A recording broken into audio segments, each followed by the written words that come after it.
श्रीमद् रामायणम्।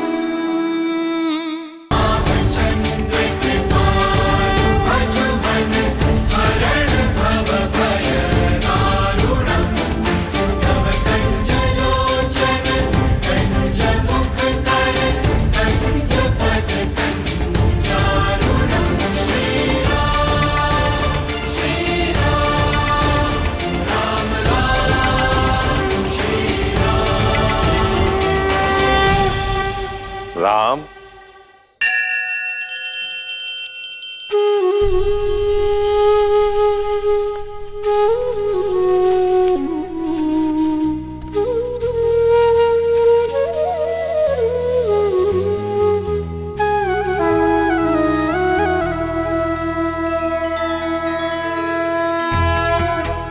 यशस्वी भव।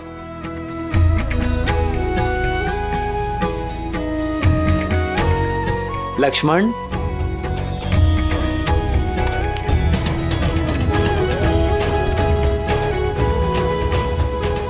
भरत, शत्रुघ्न,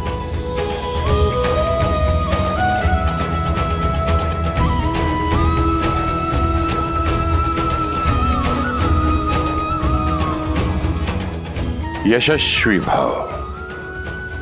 मेरे प्रिय शिष्य, आज मेरा कर्तव्य पूरा हुआ। तुम सबकी शिक्षा संपूर्ण होती है, किंतु सदा स्मरण रखना, जीवन से सीखने की प्रक्रिया का कभी अंत नहीं होता। जी आचार्य।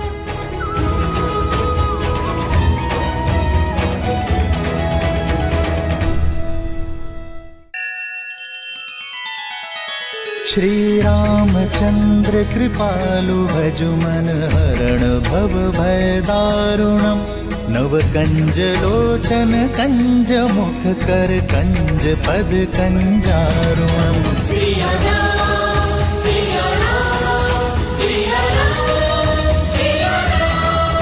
आदर्श और मर्यादा की है ये कथा महापावनम।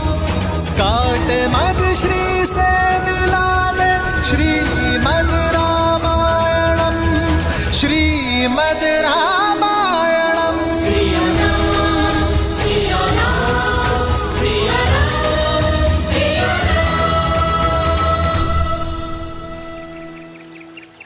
लक्ष्मण भैया, आज तो हम बहुत खुश हैं। सुमित्रा माँ से मिलने वाले हैं आज तो हम।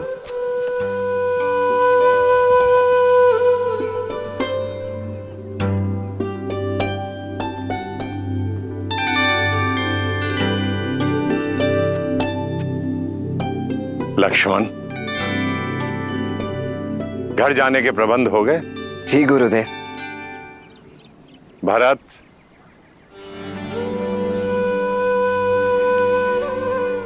बहुत आशाएं हैं मुझे तुमसे।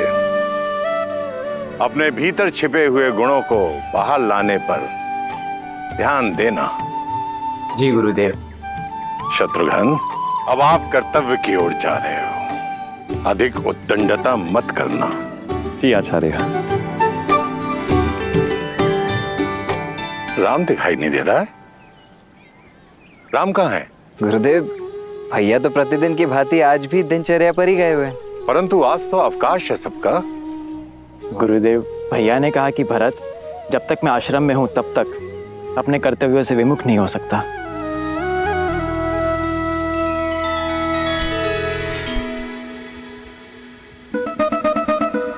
अब खा भी लो नंदिनी। देखो, जब तक तुम चारा नहीं खाओगी मैं जाऊंगा नहीं।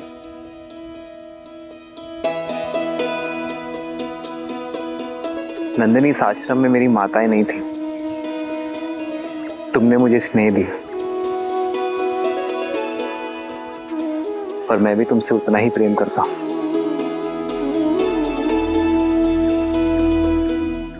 पर जो आता है उसे जाना होता है नंदिनी।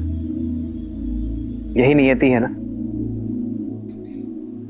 अपना उद्देश्य समाप्त होने के बाद हर किसी को जाना होता है नंदिनी, अपने कर्तव्य के लिए। तुम भी तो अपनी माता कामधेनु को छोड़कर आई थी ना। मेरा आश्रम काल समाप्त हुआ, जाना होगा मुझे नंदिनी, उसमें रूठना क्या।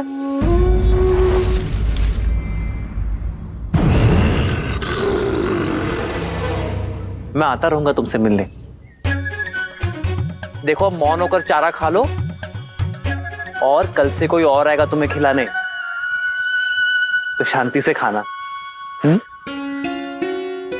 देखो नंदनी, अगर तुमने चारा नहीं खाया तो मैं रूठ जाऊंगा, चला जाऊंगा मैं यहां से। नंदनी मैं सत्य कह रहा हूं, मैं चला जाऊंगा। ठीक है, मैं चला।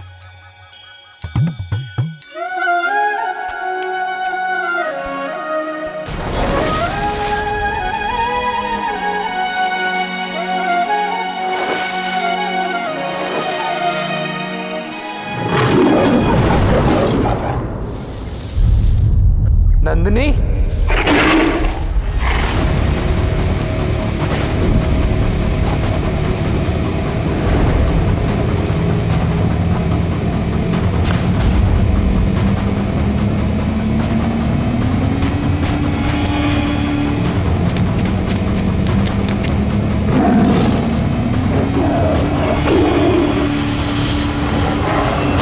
छोड़ दो नंदिनी को, ये मेरी रक्षा में है क्रूर बाघ। भूखे को क्रूर कहते हो राम? जो शरीर विधाता ने दिया उसे भोजन देने का प्रयास क्रूर कैसे हो सकता है? प्रकृति ने मुझे बनाया ही ऐसा है कि अन्य पशुओं को खाकर जीवित रहूं।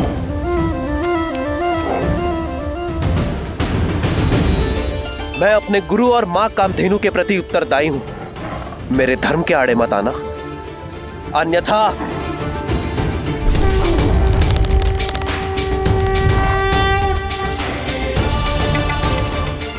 और मेरा धर्म इस वन पर शासन करना है। यदि तुम इससे मुझसे छीनकर मुझे भूख से तड़पता छोड़ दोगे तो क्या यह धर्म होगा? बोलो राम, मुझसे मेरा भोजन छीनकर तुम एक अधर्म नहीं करोगे? अपना पेट भरना तुम्हारा धर्म है और नंदिनी की रक्षा करना मेरा धर्म। और जब दो लोगों का धर्म आपस में टकराता है तो धर्म संकट होता है, और धर्म संकट का एक ही हल है, त्याग। त्याग? मैं अपने आहार का त्याग नहीं करने वाला। पर मैं कर सकता हूं। रघुकुल रीत सदा चली आई, प्राण जाए पर वचन न जाई। मैं नंदिनी के स्थान पर स्वयं को प्रस्तुत करता हूं।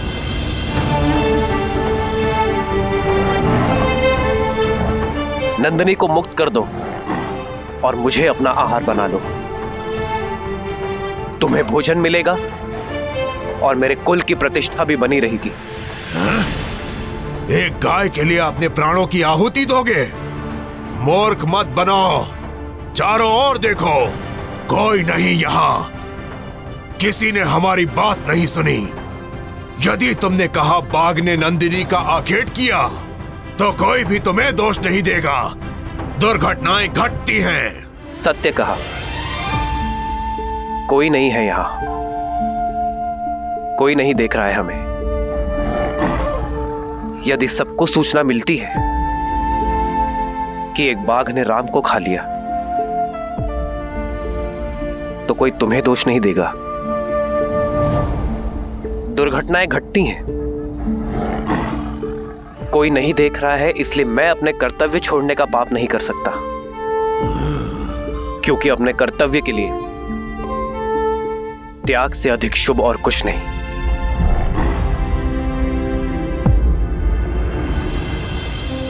बना लो मुझे अपना आहार और छोड़ दो नंदिनी को।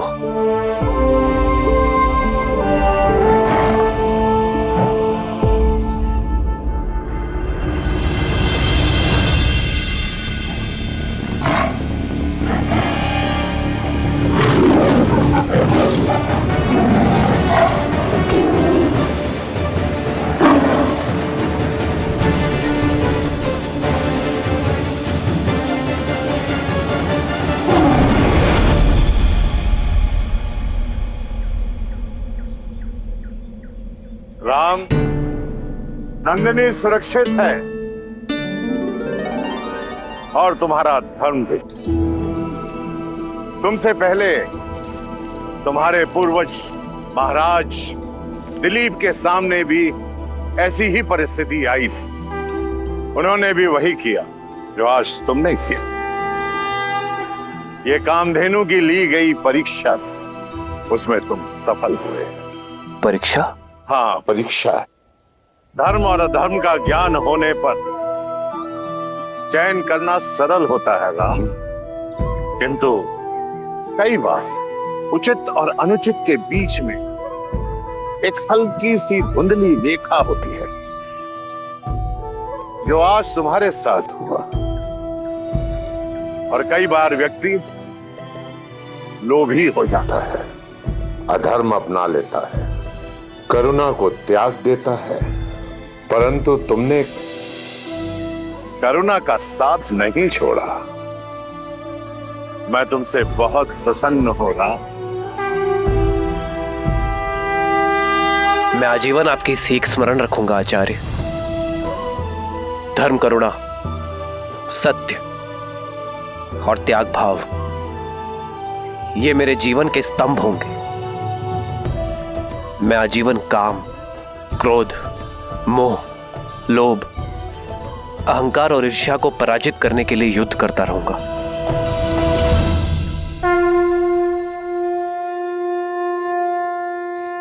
यशस्वी भव राम, यशस्वी भव।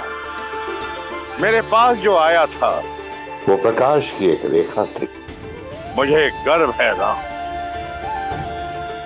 कि मैं धर्म का सूरज अयोध्या भेज रहा हूं। जहां नारायण नर के रूप में भविष्य की यात्रा के लिए सज्ज हो रहे थे, वहीं रावण स्वयं को नर से सुरक्षित करने के लिए यमलोक की ओर बढ़ रहा था।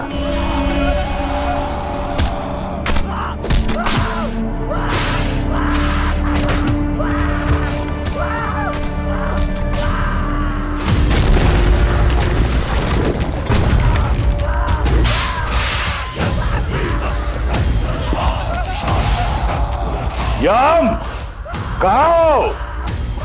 समक्ष आओ। मृत्यु के द्वार पे खड़े होकर मृत्यु को पुकारने वाले दुष्ट, कौन हो तुम? महाकाल का एक भक्त, काल के देव का काल।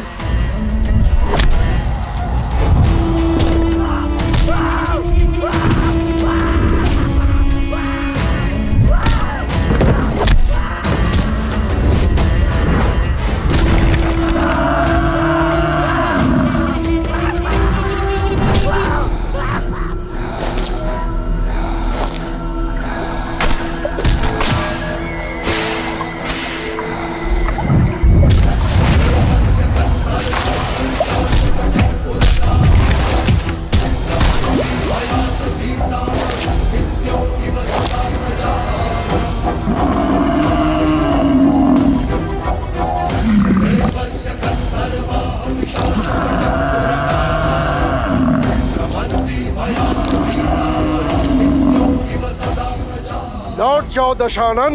आ गए हम। मुझे लगा था कुबेर की भांति भाग जाओगे। यक्ष और यम में यही अंतर है।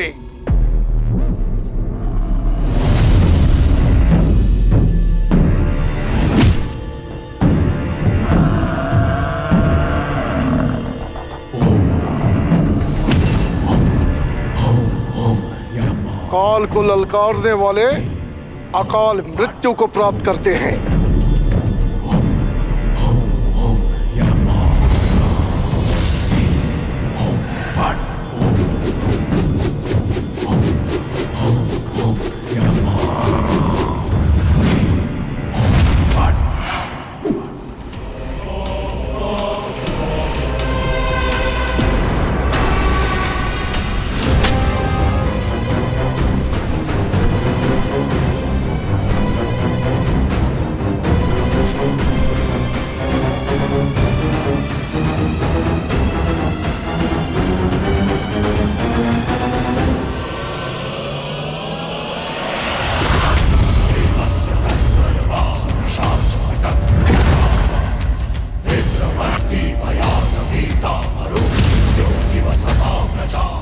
और महाकाल का वो भक्त जिसे स्वयं महादेव का आशीर्वाद प्राप्त हो, उससे काल को भयभीत होना चाहिए।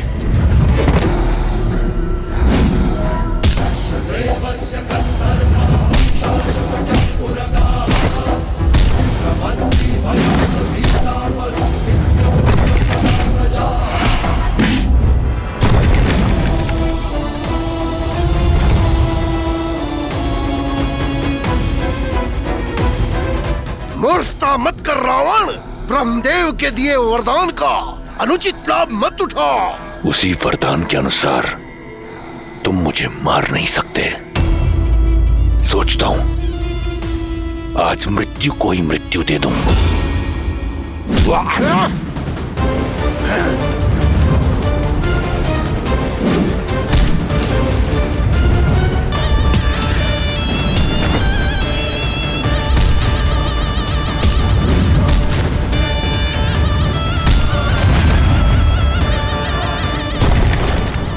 यम, सावधान।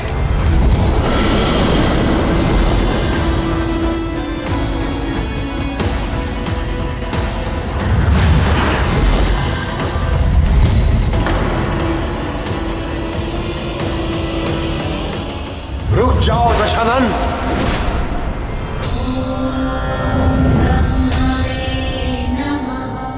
आप धर्मराज है यम, भूल गए इसकी मृत्यु आपके हाथों नहीं है। और रावण तुम मृत्यु को नहीं मार सकते, फिर भी यहां आए, चाहते क्या हो? बस इतना। मैं सबसे अभय हूं, परंतु नर से नहीं। वही अभय लेने आया हूं, अमृत। अमृत? अमृत नहीं मिल सकता। तुम अमृत के पात्र नहीं हो। जानता था। जाइए आप, परंतु मैं यहां से नहीं जाऊंगा। मेरा निश्चय अटल है। जब तक मुझे अमृत नहीं मिल जाता, मैं यहां से नहीं जाऊंगा। तुम्हें अमृत पान कराने का अधिकार मुझे नहीं है रावण। वचन रहा, रावण का वचन। मैं उस अमृत का पान नहीं करूंगा। यदि मैंने ऐसा किया तो आप अपना वरदान निष्फल कर देना। जो अमृत असुर प्रयास से भी ना पा सके, मैं उसे पाना चाहता हूं, अपने पास सुरक्षित रखना चाहता हूं। अब आपके समक्ष केवल दो ही मार्ग हैं। या तो आप इस असुर को वो कलश दे दें, या फिर यहां मैं यम को व्यस्त रखकर सबको अमर कर दूं।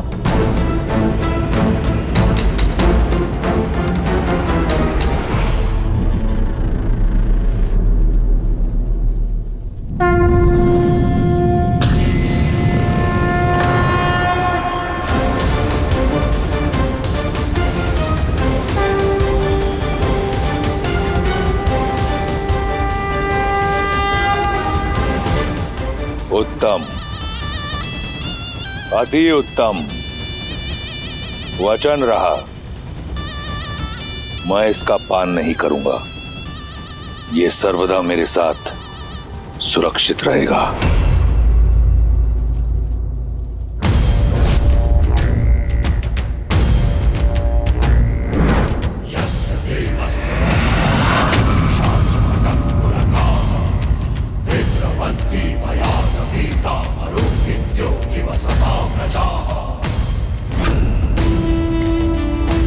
नर का अभय नहीं दिया था ना ब्रह्मदेव? अब देखो, नर ले आओ या कोई और जाति उत्पन्न करो, जैसे ही मुझ पर प्रहार होगा, ये कलश टूटकर इसका अमृत मेरे लहू के साथ मिल जाएगा। इस तरह मेरा वचन भी नहीं टूटेगा। अब रावण का कोई तोड़ नहीं।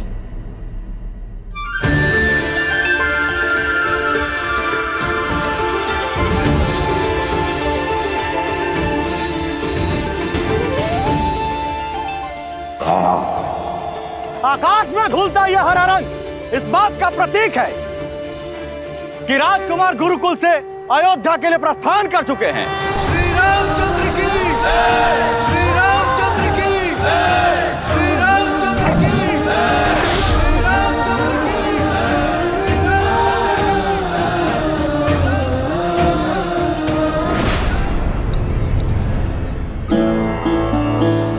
वर्षों से प्रतीक्षा थी एक क्षण की, वो आ ही गया। प्रतीक्षा तो हमने भी की है अपने पुत्रों के लौटने की, और अपने पति के मुख पर प्रसन्नता और उत्साह देखने की। 9 वर्ष आपकी आंखें यहां नहीं थी, इसलिए आप ठीक से सोई नहीं ना महाराज। बस मेरा राम आ जाए और आकर सीधा मेरी भुजाओं में समा जाए। महाराज, आपके पुत्र बड़े हो गए हैं, आपकी गोद में नहीं समाने वाले।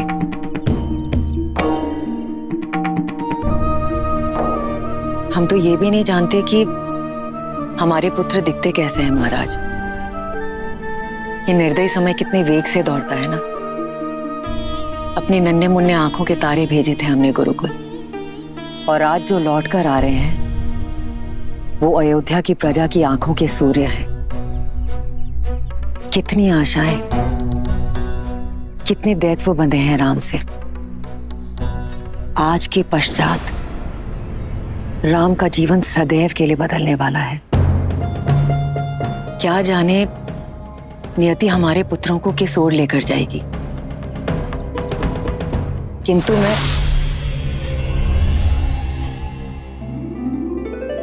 महाराज, इस रंग का क्या अर्थ है? इसका अर्थ है राम सरयू पार करने के लिए नौका में बैठ चुका है और कुछ ही समय बाद अयोध्या के तट पर होगा। महाराज, मैं कौशल्या दीदी और सुमित्रा को बुला कर लाती हूँ।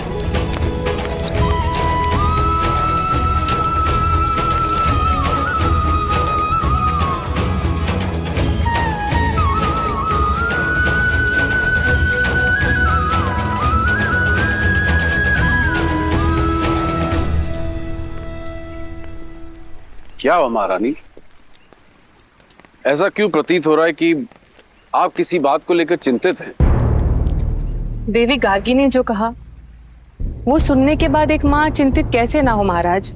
आप देवी गार्गी की कही हुई बात को इतनी गंभीरता से क्यों ले रही है महारानी सुनैना? हो सकता है उन्होंने जो कुछ कहा हो हंसी ठिठुल्ली में कहा। हाँ, पर उन्होंने जो भी कहा सच ही तो कहा है ना महाराज। और वो बात कहीं ना कहीं मेरे मन में अटक गई है। क्या सीता के लिए योग्य वर मिल पाएगा? अवश्य मिले। ऐसे क्यों कह रही हैं आप? हमारी पुत्री तो असाधारण है। इसी बात की तो चिंता है महाराज कि हमारी पुत्री असाधारण है। नदी कितनी भी बेगवती क्यों ना हो, यदि उसे उचित मार्ग ना मिले तो वो सागर तक ना पहुंचकर बीच में ही कहीं खो जाती है। हमें सीता के लिए उचित वर ढूंढना प्रारंभ कर देना चाहिए महाराज। किंतु उससे पूर्व हमारे लिए यह जानना आवश्यक है कि विवाह के लिए हमारी पुत्री सीता सज है या नहीं। तुम्हारे माता पिता को तो अवश्य तुम्हारी विवाह की चिंता हो रही होगी। विवाह योग्य जो हो गई हो तुम। विवाह के विषय में मैंने सोचा नहीं है माता गार्गी, पर यदि कन्या आत्मनिर्भर हो, सबल और योग्य हो, तो क्या उसे सच में विवाह नहीं करना चाहिए? यदि हम संसार के दृष्टिकोण को छोड़ दें, तो मेरे विचार से अगर एक व्यक्ति को ज्ञान प्राप्त करना है, स्वयं का विकास करना है और संसार के निर्माण में श्रेष्ठ कदम उठाने हैं, तो उसका ब्रह्मचारिणी रहना ही सर्वश्रेष्ठ है। अच्छा माता, तो फिर संसार रचने वाले ब्रह्मा अविवाहित नहीं है? वो देव है, मैं मनुष्यों की बात कर रही हूँ सीता। मनुष्य का प्रेम दूर से तो एक सुंदर पुष्प की तरह दिखता है, लेकिन निकट जाने पर वो कांटे की तरह चुभ जाता है। विवाह एक बेड़ी है, विशेषकर स्त्रियों के लिए। क्या तुम अपना अस्तित्व भूलकर किसी की दास्तां स्वीकार करने के लिए सज्ज हो?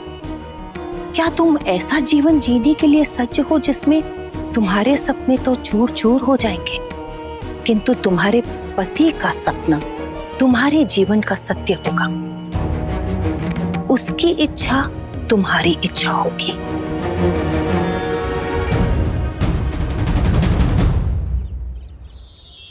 क्षमा चाहती हूँ माता गार्गी, पर जैसे आपने कहा कि दृष्टिकोण की बात है, तो मेरी दृष्टि में विवाह रास्ता नहीं,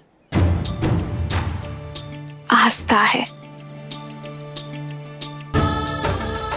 एक ऐसा संबंध जहां दोनों को एक दूसरे के लिए सम्मान हो,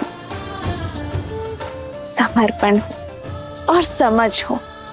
एक ऐसा संबंध जहां दोनों एक दूसरे पर निर्भर ना हो, दोनों एक दूसरे का बल हो, जहां दोनों एक दूसरे का व्यक्तित्व और अस्तित्व को विशाल करने का प्रयत्न करें।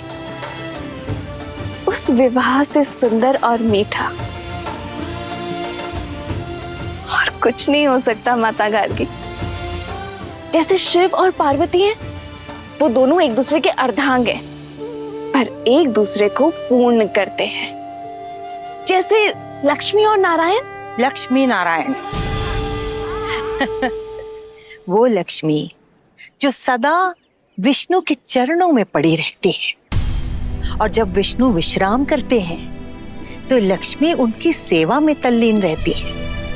और विष्णु तो सदा भ्रमण कर रहे होते हैं संसार भर का। फिर से दृष्टिकोण की बात है। मेरी दृष्टि में ये दोनों की यात्रा है। यदि लक्ष्मी नारायण की सेवक होती तो क्या उनका नाम नारायण से पहले लिया जाता? लक्ष्मी का नारायण के चरणों में होना उनके सेवक का नहीं, विष्णु को जगाने का प्रतीक है। लक्ष्मी विष्णु को प्रेरणा देती है कि जागो और अपना कर्तव्य करो। वो विष्णु से अपने साथ का त्याग करती है ताकि विष्णु अपना अवतार लेकर संसार के प्रति अपना कर्तव्य निभाए। संसार की श्रेष्ठता बनाने में जितना हाथ विष्णु का है, उतना ही हाथ देवी लक्ष्मी का भी है माता। सत्य तो ये है कि ना तो लक्ष्मी के बिना नारायण पूरे हैं और ना ही नारायण के बिना लक्ष्मी। और मुझे विश्वास है कि मैं मुझे पूर्ण करने वाला अपना नारायण ढूंढ लूंगी।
भैया, रथ पे चलते हैं।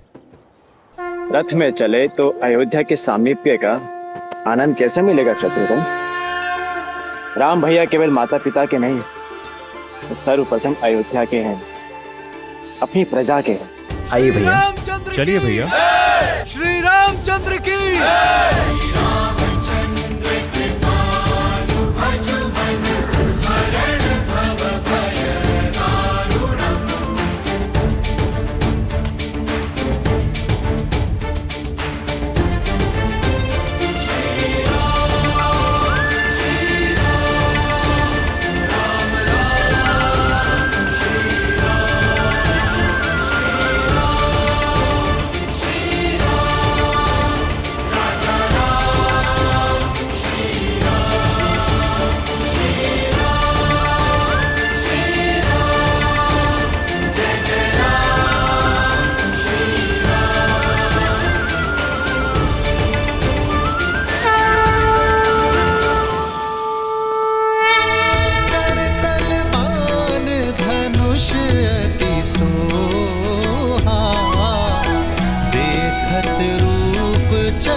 गोचर मोहा, जिन्ह बिथी है बिह रही सब भाई, थकत हो ही सब लोग लुगाई।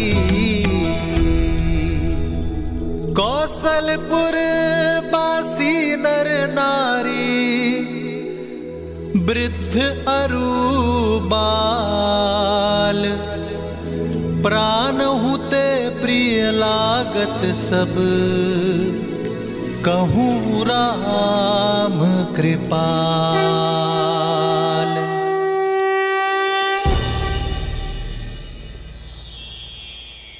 श्री रामचंद्र की, श्री रामचंद्र की, श्री रामचंद्र की, श्री रामचंद्र की, श्री रामचंद्र की, श्री रामचंद्र की, श्री रामचंद्र की। कृपालु भजु मन हरण भव भय दारुणम्, श्री रामचंद्र कृपालु भजु मन राम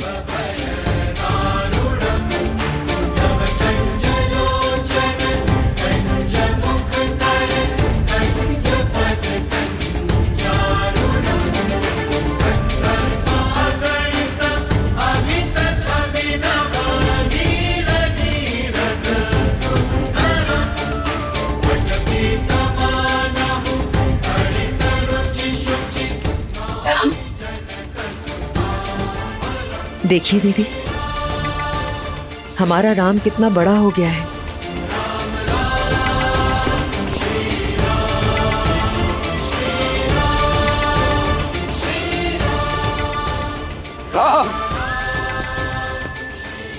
महाराज, रहने दो सुमित्रा, आज इन्हें मत रोको। आज एक राजा राजकुमारों से नहीं, एक पिता अपने पुत्रों से मिलने जा रहे हैं।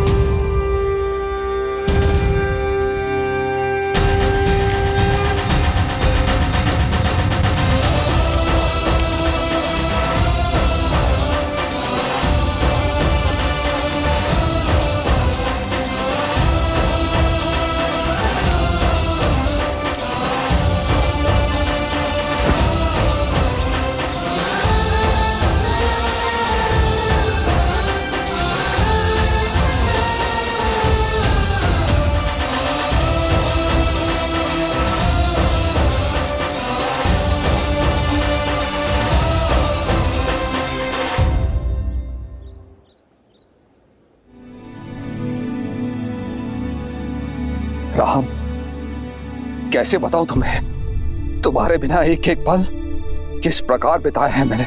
अंततः तुम आ ही गए राम। राम,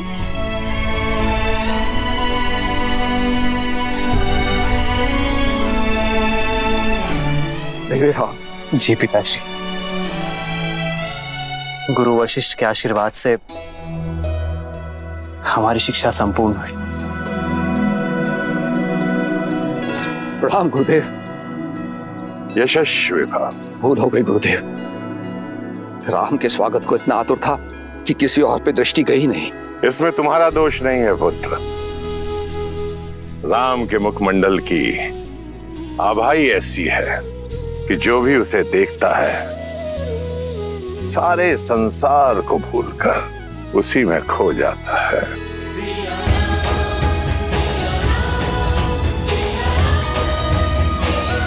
श्री रामचंद्र की, श्री रामचंद्र की, श्री रामचंद्र की, श्री रामचंद्र की, श्री रामचंद्र की। अयोध्या वासियों, आपका राजकुमार लौट आया है, मेरा पुत्र रामचंद्र। श्री रामचंद्र की, श्री रामचंद्र की। राजकुमार। पिताश्री, मेरे भाई भी आपसे आशीर्वाद की प्रतीक्षा में है। मेरा पुत्र लक्ष्मण, आयुष्मान भव।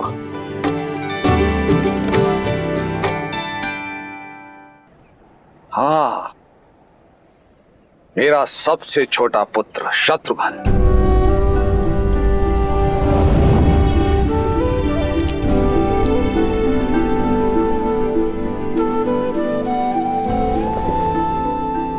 आयुष्मान भव। पिताश्री, भरत। मेरे प्रिय भरत,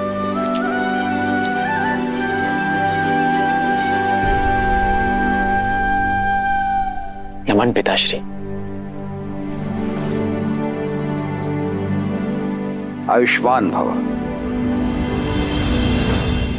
भरत आपके लिए कुछ भेंट लाया पिताश्री।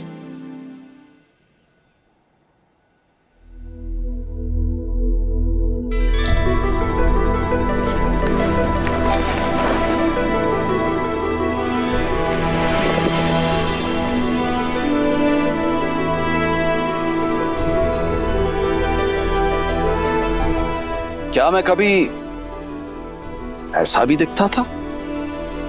जब हमने गुरुकुल के लिए प्रस्थान किया था तब अयोध्या से आपकी यही छवि हम सब अपने साथ मन में लेकर चले थे पिताश्री। देखिए भरत ने उसे कैसे जीवंत कर दिया।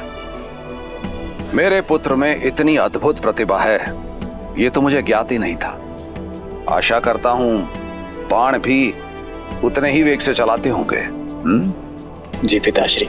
आइए राजसभा में चलते हैं। समस्त मंत्रिमंडल और सभासद अपने राजकुमारों की प्रतीक्षा कर रहे हैं। चलिए पिताश्री, अगर आज्ञा हो तो पहले हम माताओं से मिल लें।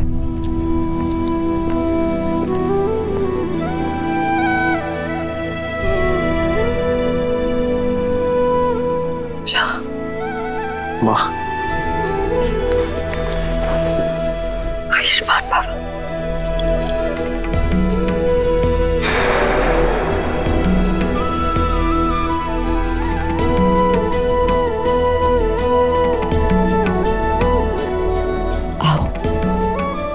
देखिए मेरा राम कितना बड़ा हो गया है।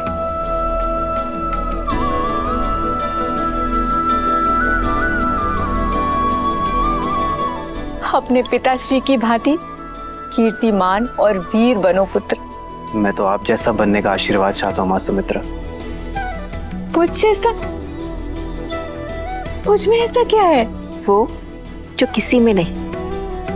वीर और प्रसिद्ध योद्धा होना सरल है, किंतु तुम्हारी तरह धैर्यवान और प्रेम करने वाला होना बहुत कठिन। और ये बात मेरा राम जानता है।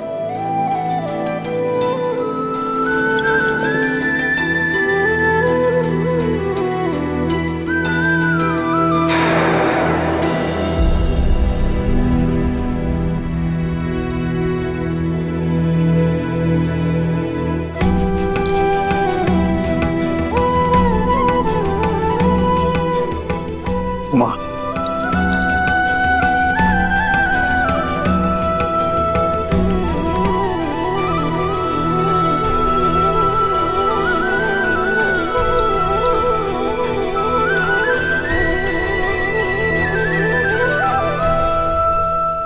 कल्पना भी नहीं सोचा था कि तुम सब इतने बड़े हो जाओ।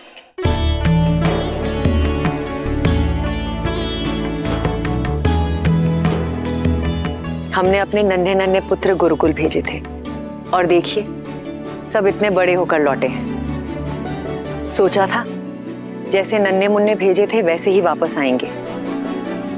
राम मेरे गले लगेगा और पूछेगा कि मेरा राजभोग कहाँ है।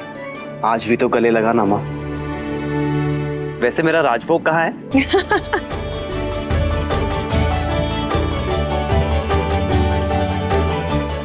सब बनाया है।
और ये तुम्हारे लिए।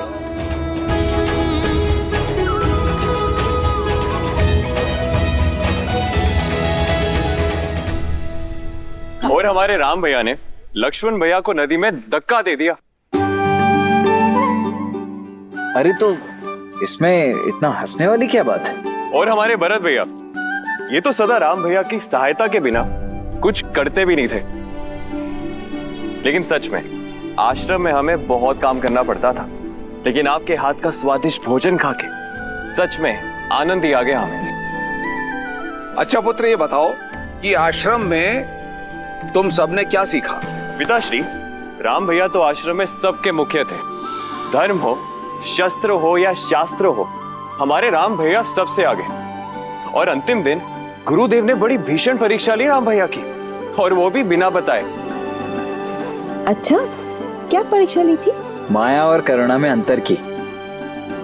गुरु वशिष्ठ तो बड़े प्रसन्न थे भैया से। और लक्ष्मण, तुमने क्या सीखा? वही माता जो सदा से मुझे सीखना था। भैया राम का सर्वश्रेष्ठ रक्षक बनना और प्रत्येक कार्य में उनकी सहायता करना। और मुझसे नहीं पूछना, मैंने तो पहले ही कहा है, शस्त्र और अस्त्र मुझे भले भांति आते हैं, लेकिन जीवन का आनंद लेना मुझे सबसे अधिक आता है। देखिए मत, देखिए। नटखट पुत्र भरत, तुमने क्या सीखा?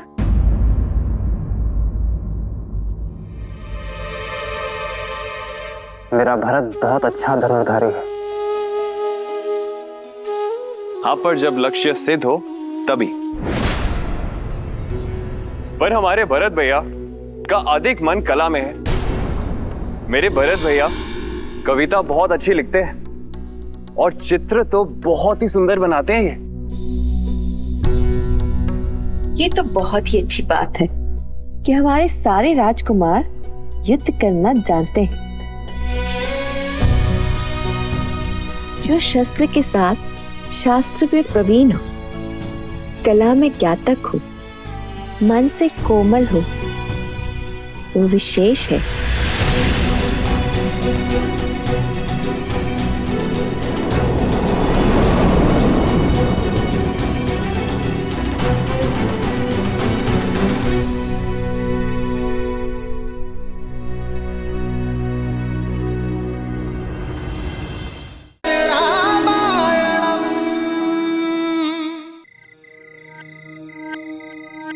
मन अति प्रसन्न है मेरा। गुदगुदी हो रही है सोचकर मन में, मेरा भरत राजकवि होगा। ये कैसी बातें कर रही हो? क्यों? अरे गुण और लक्षणों के आधार पर ही तो पद मिलता है। राम तो निश्चित ही राजा बनेगा और लक्ष्मण तो अवश्य ही सेनापति बनेगा, और शत्रुघ्न, उसे तो कोई छोटा मोटा मंत्री का पद मिल ही जाएगा। किंतु भरत, उसकी कविताएं तो पूरे संसार में प्रसिद्ध होंगी। कैकई वंश का वो पहला कवि होगा, है ना आनंद की बात? ऐसा कुछ नहीं है। भरत भी ऋषि वशिष्ठ से शिक्षा लेकर लौटा है। साहस और पराक्रम और वीरता में वो बिल्कुल अपने भाइयों जैसा है। रहने दो कैकई, इन हाथों से तुम्हें और युद्ध जीत को पाल पोस कर बड़ा किया है, और मैं एक दृष्टि में देखकर बता सकती हूँ कि किसमें सत्ता संभालने की क्षमता है और किसमें नहीं। और वैसे भी कैकई, जैसा तुम चाहती थी वैसा ही तो बनकर आया है तुम्हारा पुत्र, राम की छाया। किंतु कभी सोचा कि जब सूर्य सामने हो, छाया को कोई नहीं देखता। बस मंत्रा, बस, अब एक शब्द और नहीं।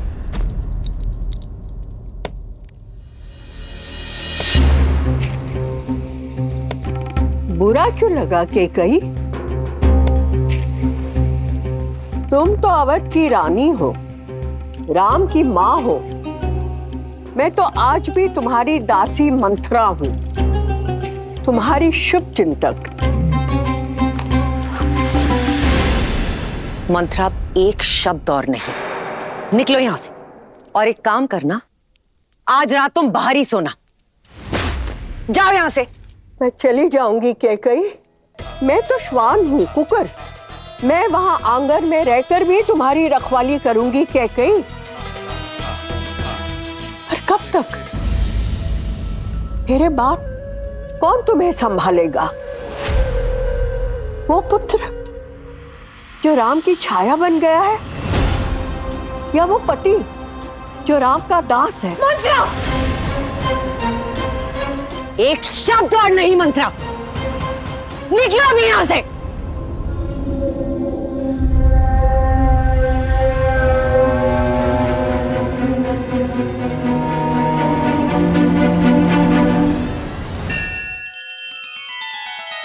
श्री रामचंद्र कृपालु भजु मन हरण भव भय दारुणम।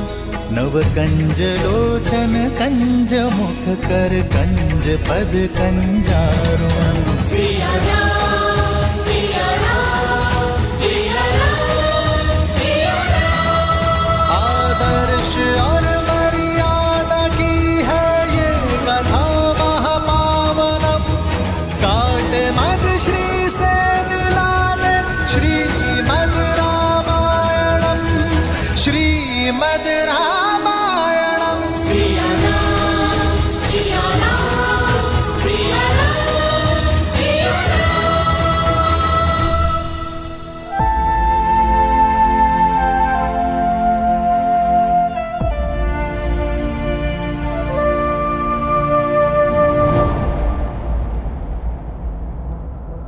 जैसा तुम चाहती थी वैसा ही तो बनकर आया है तुम्हारा पुत्र। राम की छाया। जब सूर्य सामने हो तो छाया को कोई नहीं देखता। मेरे बाप कौन तुम्हें संभालेगा? वो पुत्र जो राम की छाया बन गया है, या वो पति जो राम का दास है?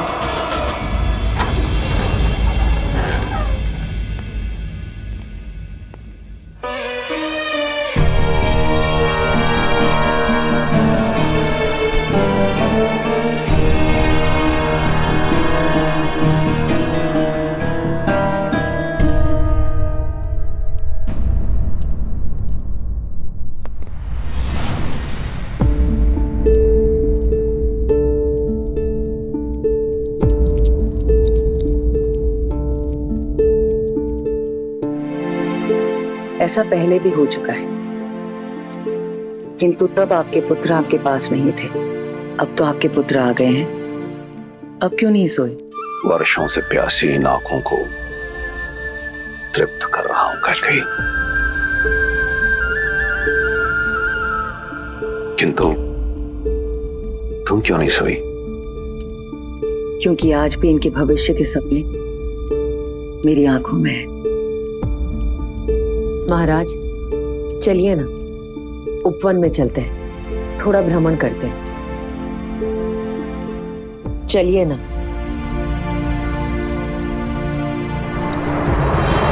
नहीं कैकई, मेरे पुत्र अभी अभी लौटे और तुम उन्हें मुझसे दूर भेजने की बात कर रही? मैं उन्हें कल भेजने की बात नहीं कर रही।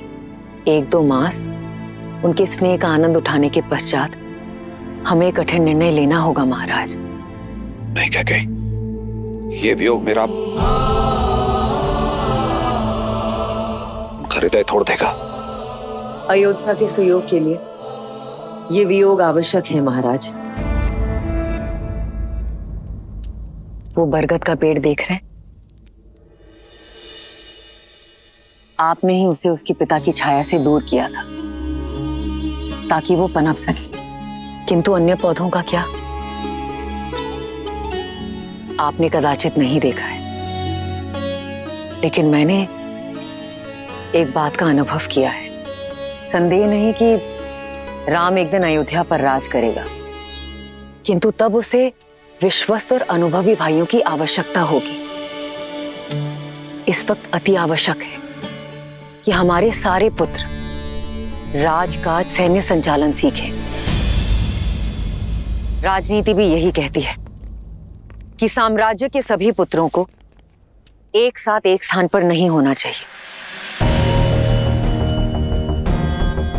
आप जानते हैं मैं अपने पुत्रों से अत्यधिक प्रेम करती हूं, इसलिए चाहती हूं कि आप राम को राजकाज सिखाएं।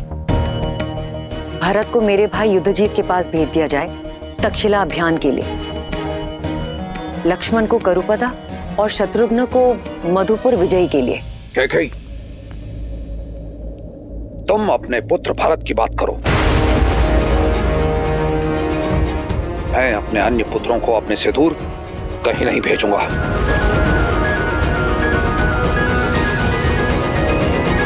क्या कहा आपने?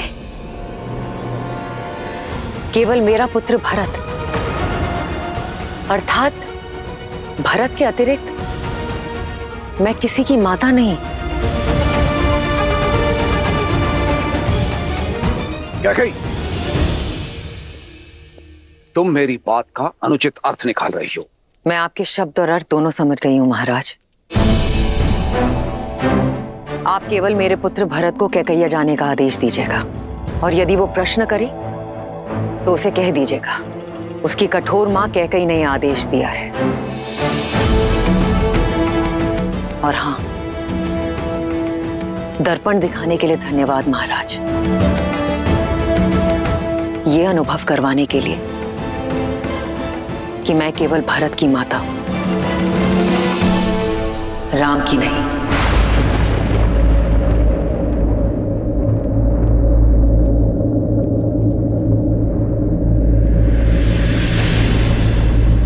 कैकेयी,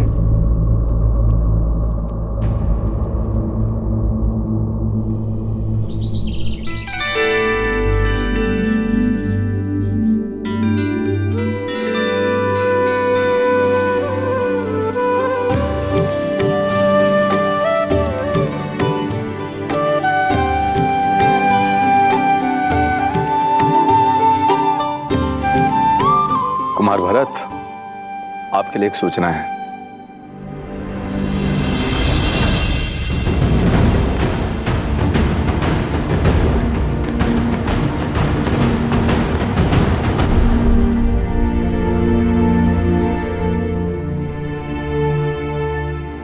तुम भीतर आ सकते हो भरत। ये मैं क्या सुन रहा हूँ माँ?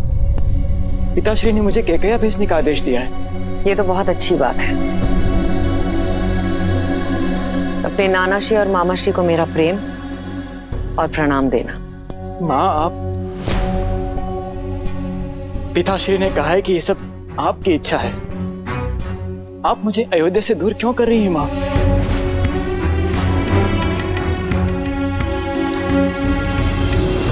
क्योंकि अपने भाई राम की छाया से दूर जाना आवश्यक है तुम्हारे लिए, अपने अस्तित्व को ढूंढने के लिए, स्वयं के लिए और राम के लिए। अपनी निर्दयता राम भैया पर मत थोपिए माँ। आपका द्वेष किससे है? राम भैया से या मुझसे? द्वेष? राम मेरा ज्येष्ठ पुत्र है, गर्व है वो मेरा।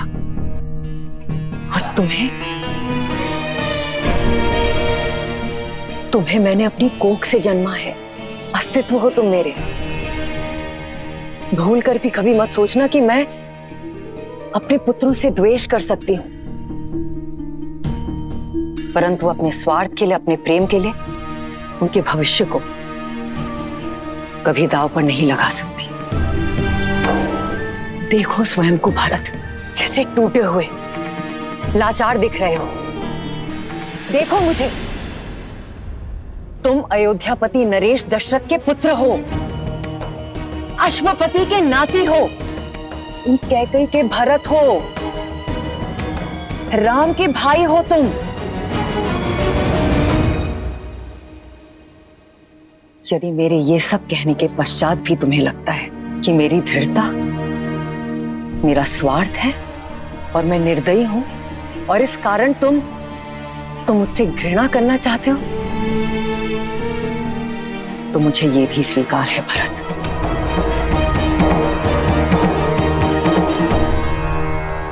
और यदि तुम ये मानते हो कि मैं अपने पुत्र राम से घृणा करती हूं, तो ये भी मान लो, किंतु मैं किसी मां,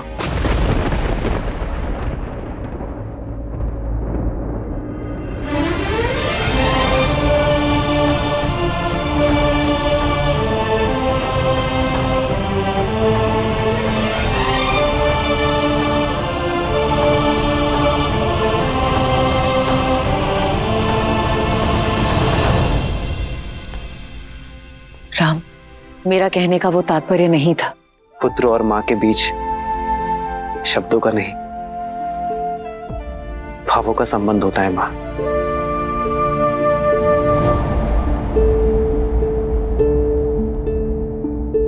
और ये बात मेरा भोला भरत भले ही ना समझे, पर मैं अच्छे से समझता हूं।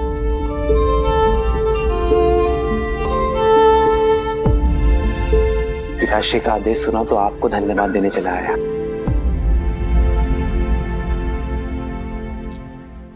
मां ने जो बात कही है वो मैं कब से अनुभव कर रहा हूं भरत, और तुम्हारा आत्मविश्वास बढ़ाने का प्रयास भी किया है मैंने, पर कभी सफल नहीं हो पाया। जानते हो क्यों? क्योंकि मैं भाई हूं। मां ने अपने बालक को मधु के भीतर लपेटकर कड़वी औषधि पिलाने की कला मुझ में नहीं है भरत। मां ठीक कहती है भरत, मुझे केवल एक सबल भाई की आवश्यकता नहीं है, अयोध्या को एक प्रबल सेनापति, एक प्रशासक की आवश्यकता है। स्वयं सोचो भरत, हर कार्य में तुम्हें मेरी सहायता, मेरी पहल की आवश्यकता होती है। यदि कल को कहीं मुझे जाना हुआ, अयोध्या से दूर, राज्य से दूर, तो कैसे संभालोगे तुम अयोध्या को? कैसे संभालोगे राज्य और परिवार को? क्या केवल माताओं का ही धर्म है कि अपनी संतान के उज्जवल भविष्य के लिए वर्तमान में दुख सहे? क्या हमारा कोई कर्तव्य नहीं भरत?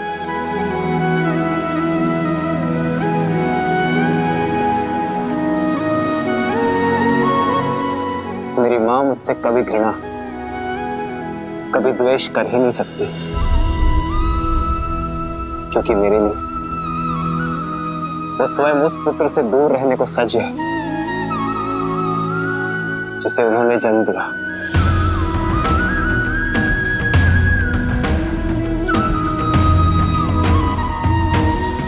स्मरण रखना भरत, पुत्र को पुत्र हो सकता है, माता को माता नहीं।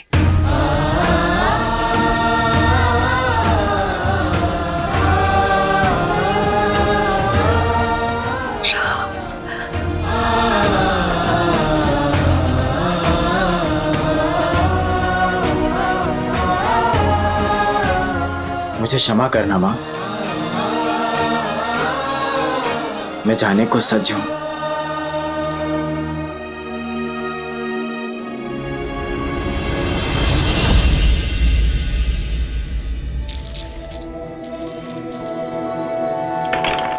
लो, मैं तो विजय के और निकट आ गई सुकीर्ति।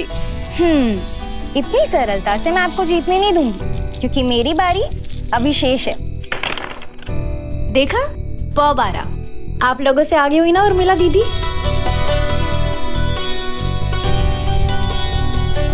पर सब मुझसे पीछे ही हो। हारने के लिए सच होना मानवी। जीत तो सकती हो उर्मिला दीदी, किंतु केवल तभी जब सीता दीदी के पास ठीक से ना गिरे।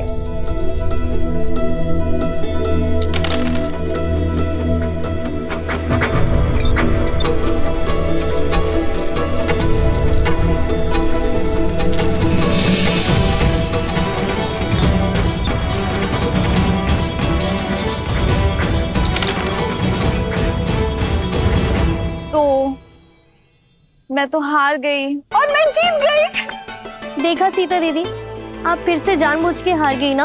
आप हमेशा यही करती है, गार की जैसी विदुषी को अपने ज्ञान से हरा देती है और अपनी बहनों के सामने हमेशा हार जाती हैं। क्योंकि तुम्हारी जीत मेरी जीत है और अपनों से हारने में जो सुख मिलता है ना, वो 100 विजयों से भी अधिक है।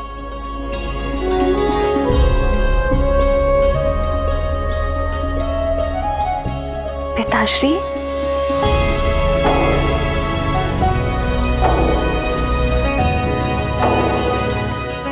प्रणाम पिताश्री। दीर्घायु भव। मुझे सीता से कुछ एकांत में बात करनी है।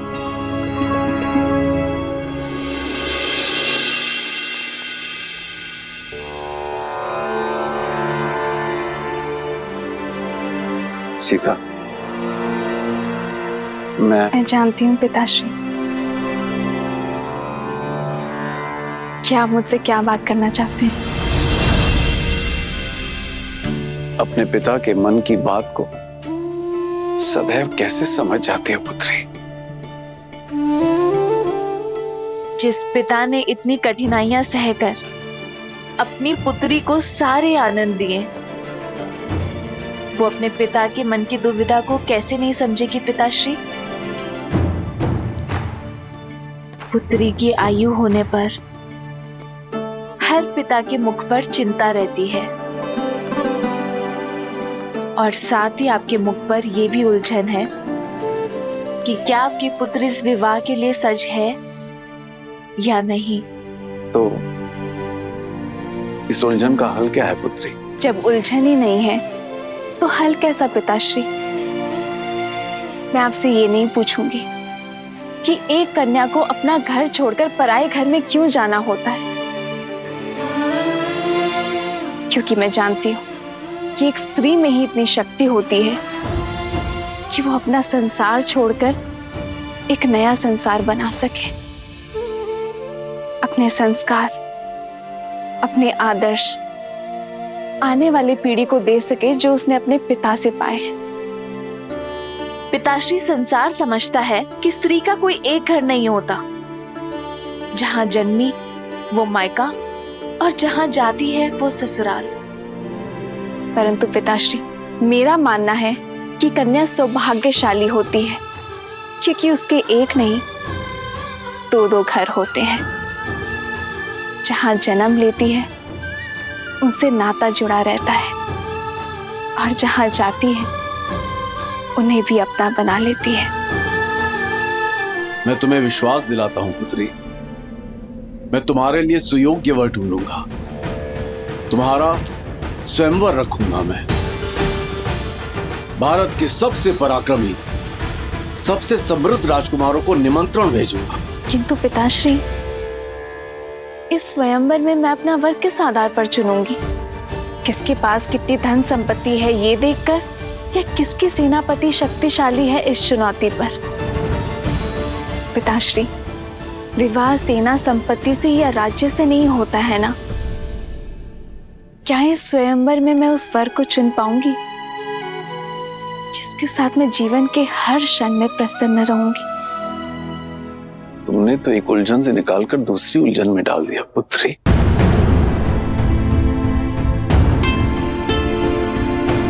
माता, कुछ अति महत्वपूर्ण होने वाला है। पिताश्री ने शीघ्र बुलाया है।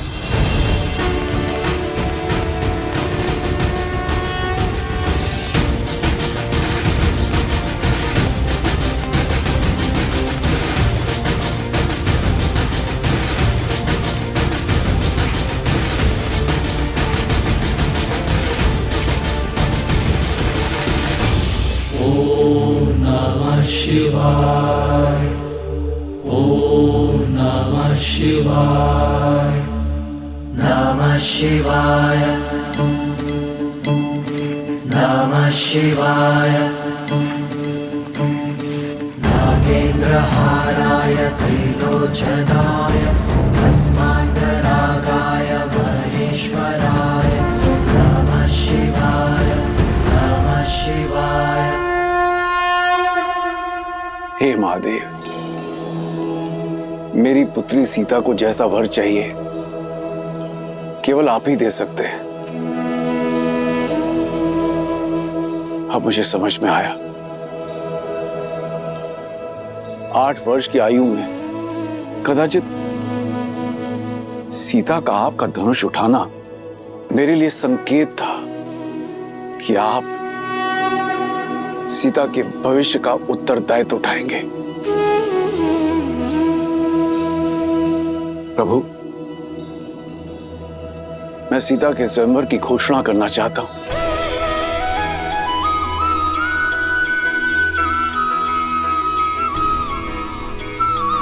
वर का चयन आपकी शक्ति और आपके न्याय का प्रतीक आपका महाधनुष पिनाक होगा।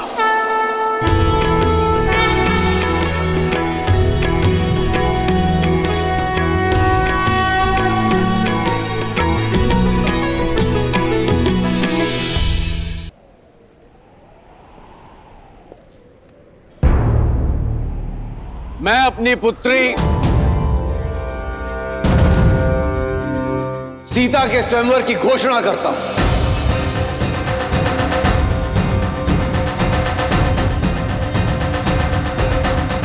जो व्यक्ति महादेव का धनुष उठाकर उस पर प्रत्यंचा साधेगा, वही व्यक्ति मेरी पुत्री सीता का वर होगा।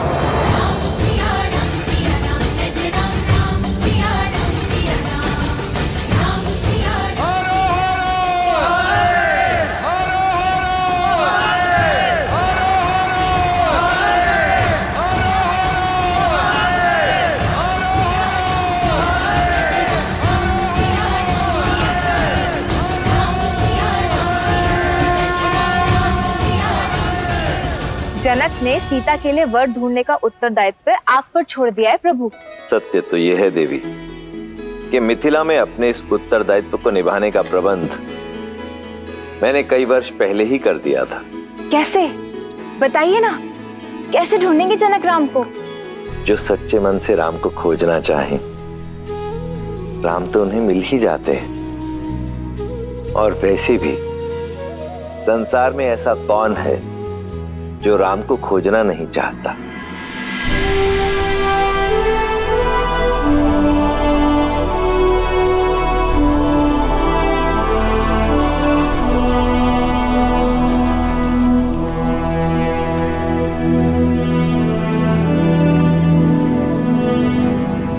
प्रणाम पिताश्री। आयुष्मान भव।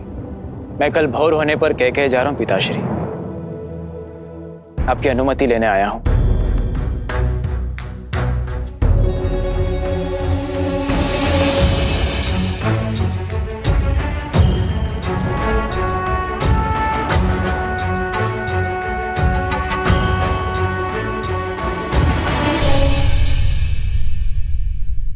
और शत्रुघ्न, तुम कहां जाने के लिए सज्ज हो? पिताश्री, भरत भैया को मेरी आवश्यकता होगी और फिर मेरा भी मन है कि मैं मामा के देश का भ्रमण कराऊं। शत्रुघ्न का निर्णय अच्छा है पिताश्री। 1 से 2 सदा श्रेष्ठ होते हैं। यदि आपका मन हो तो मैं जाऊं पिताश्री।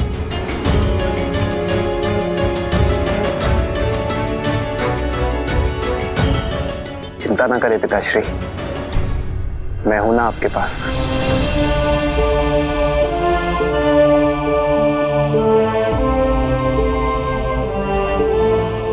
अनुमति है।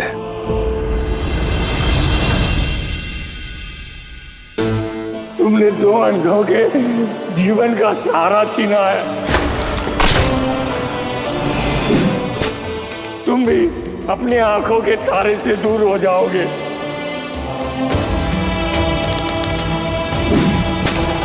अपने धर्म रक्षक पुत्र के वियोग में तरस तरस कर मरोगे तुम।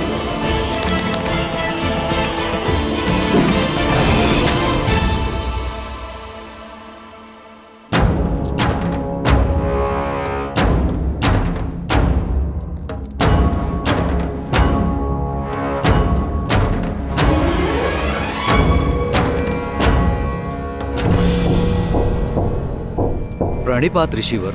आपके महाराज दशरथ कहाँ हैं? मुझे उनसे भेंट करनी है, शीघ्र, अतिशीघ्र। परंतु ऋषिवर, आपका परिचय? आर्य, आप इतनी रात्रि में क्या कर रहे हैं आर्य? अभ्यास। प्रयास कर रहा हूं कि अपने आप को युद्ध के लिए सज्ज रखूं। जानती हूँ आपका तेज और शौर्य ढल नहीं सकता आर्य, परंतु आयु ढलती है। अब राम का समय है, युद्ध अयोध्या को पुकारेगा तो उत्तर देने की बारी राम की है। वही तो कारण है, मैं राम से दूर नहीं रह सकता। भय कि कहीं भरत और शत्रुघ्न की भांति राम पुनः उससे दूर ना हो जाए। महाराज की जय हो। महाराज, इस समय कष्ट देने के लिए क्षमा चाहता हूं, पर ऋषि विश्वामित्र पधारे हैं।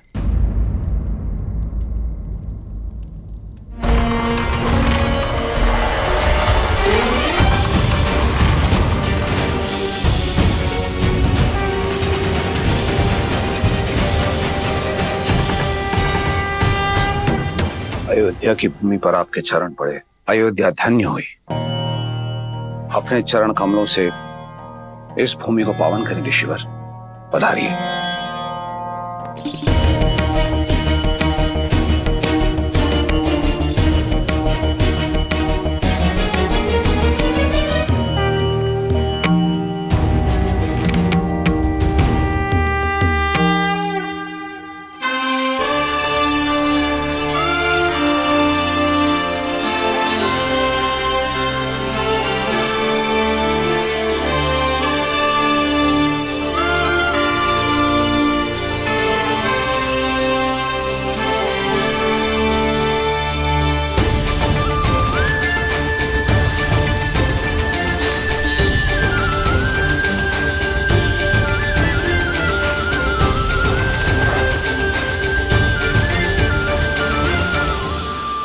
ऋषिवर, मेरा पुत्र अभी अभी शिक्षा प्राप्त करके लौटा है, इसे आशीर्वाद दें। राजन, किसी भी व्यक्ति को आशीर्वाद देने से पूर्व उस व्यक्ति की पात्रता की जांच की जाती है, और फिर मैं यहां देने नहीं, लेने आया हूं। आज्ञा ऋषिवर। मारीच और सुबाहु दो राक्षस हैं जो निरंतर मेरे यज्ञ में बाधा डालते रहते हैं। मृत पशुओं का रक्त और का मांस डालकर उसे अपवित्र करते रहते हैं। ऐसा नहीं है राजन कि मैं उनका संहार नहीं कर सकता, परंतु ब्रह्मर्षि होने के बाद मैंने शस्त्र त्याग दिए हैं, इसलिए। सुमंत, हम इसी क्षण ब्रह्म ऋषि के आश्रम की ओर प्रस्थान करेंगे। उन दोनों दंड राक्षसों का मैं स्वयं संहार करूंगा। ऋषिवर, ये मेरा वचन है, आपकी मांग अवश्य पूर्ण होगी।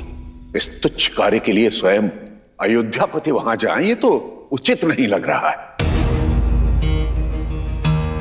मुझे न तो आपकी आवश्यकता है और ना ही आपकी सेना की।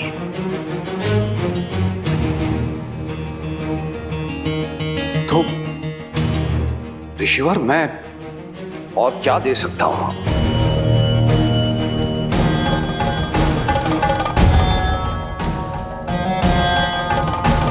राम राम राम।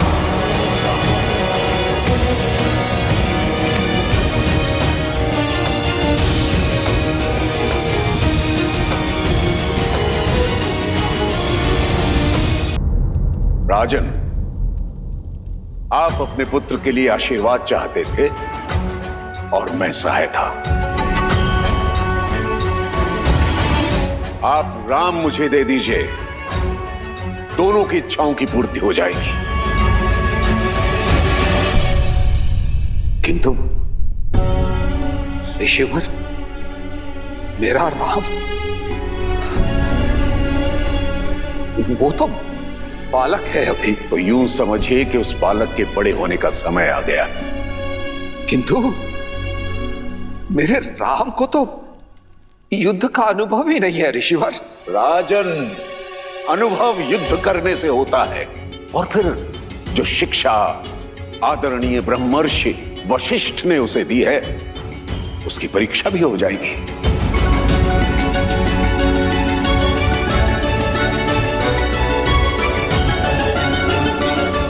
तो ऋषिवर, मैं राम को अपनी सेना में सम्मिलित कर लेता हूं, ये तो ठीक रहेगा ना? राजन, क्या मैंने अपनी बात स्पष्ट नहीं की? मुझे आप नहीं, राम चाहिए।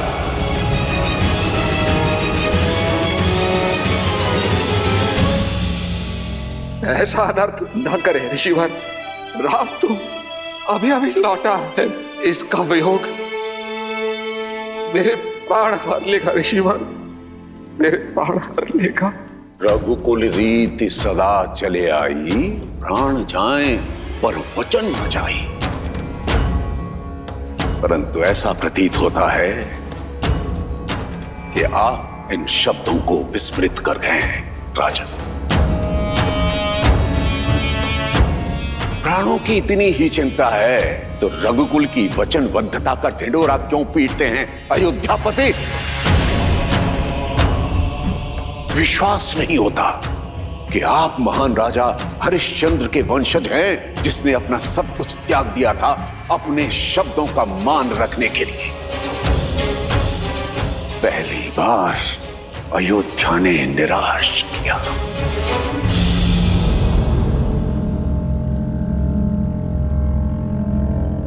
महाराज दशरथ, आप तो अपनी रानियों और राजकुमारों के साथ सुखमय जीवन व्यतीत कीजिए, मेरा क्या है?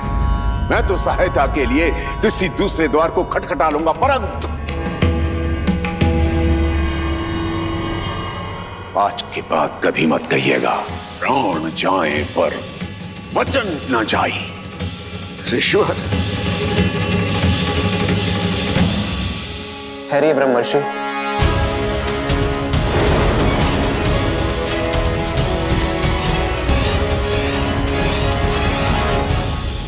आप धर्मपरायणता के अवतार हैं, ज्ञान में सर्वश्रेष्ठ है। आप किसी भी असुर को स्वयं दंडित करने में सक्षम हैं, किंतु ब्रह्मत्व का मान रखने और रघुकुल का मान बढ़ाने स्वयं अयोध्या आए हैं। आपके साथ चलना मेरा सौभाग्य होगा गुरुवर। केवल एक अनुरोध है, कल प्रातः तक प्रतीक्षा कीजिए, अयोध्या का स्वागत स्वीकारिए। ठीक है, कल प्रातः काल तक का समय है तुम्हारे पास। जैसे ही कल का सूर्योदय होगा, अयोध्या के मान का उदय होगा अथवा उसके तेज का अस्त होगा।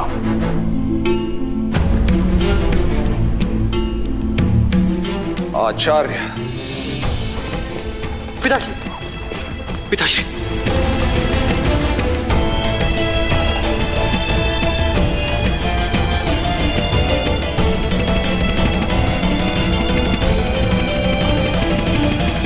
प्रणाम गुरुदेव।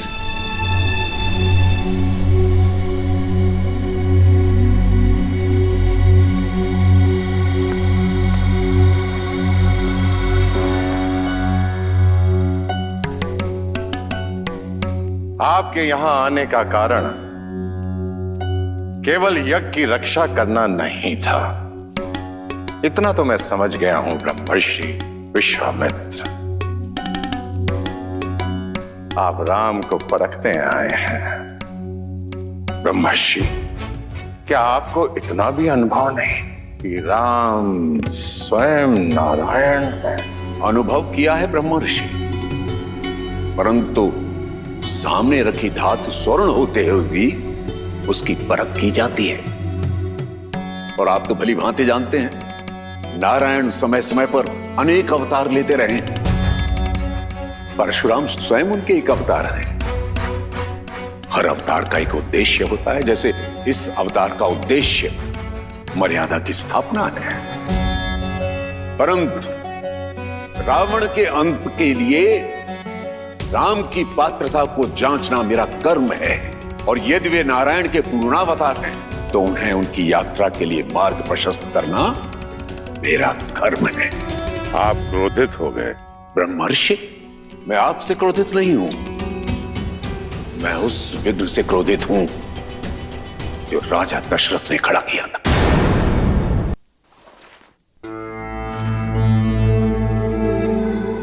सेवकों, राजवैद्य को सूचित करो कि तुरंत आए। पिताश्री,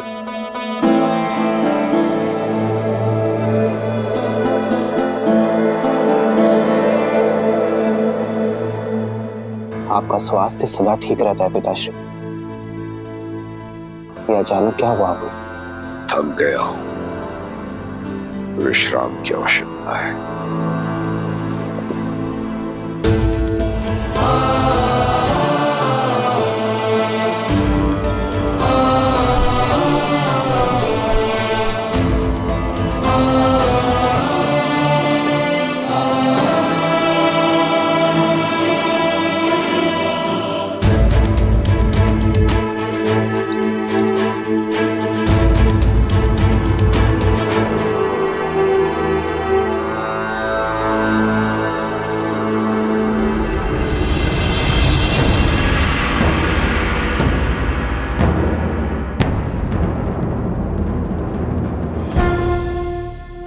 प्रणाम आचार्य।